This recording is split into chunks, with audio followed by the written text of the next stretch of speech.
To my right is Acting Assistant Commissioner of Police, Wayne Joseph, in charge of the Criminal Investigation Branch.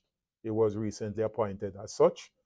And to my left is Superintendent Christopher Brown, who is in charge of the Crime Portfolio Secretariat. On Tuesday, May 14, 2024, about 5 p.m., Ms. Danielle Anglin, a 29-year-old teacher of a corporate area primary school and of a Helshaw Park, Portmore, St. Catherine address, was reported missing to the St. Catherine South Police by her parents. Ms. Anglin reported left her house on Monday, May 13, 2024, about 5:50 a.m. en route to school and had not been seen or heard from since.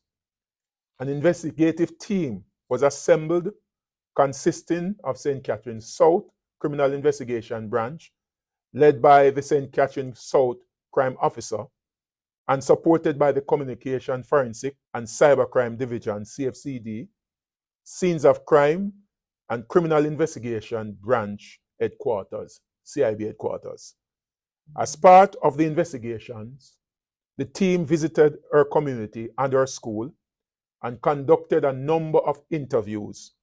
The team also utilized available technologies and forensic capabilities, which allowed for identification of a number of vehicles, which were assessed and analyzed, and with skill application of their training, identify a vehicle of interest.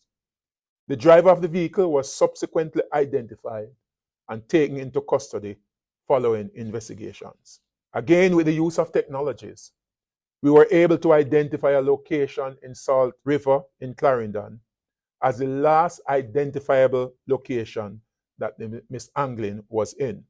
As a direct result, a number of searches were done within sections of St. Catherine and Clarendon.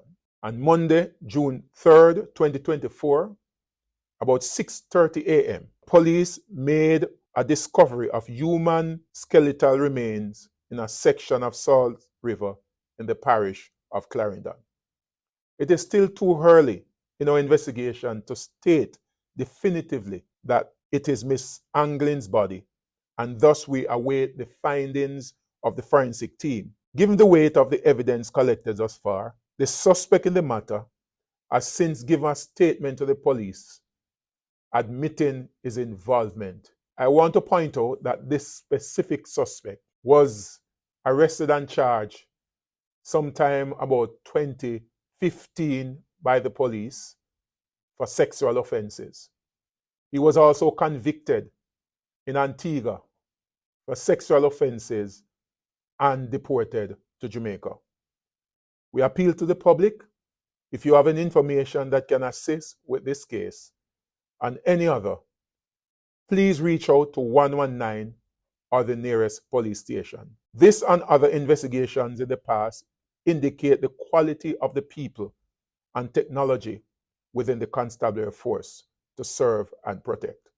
It bears testament of good work, collaboration, due diligence, police and public partnerships, and attention to detail. I would like to offer my commendation to the entire investigative team. Certainly, it's a joint initiative between the JCF and citizens. Again, we appeal to the public. If you have any information that can assist with this case and any other, please reach out to 119 or the nearest police station.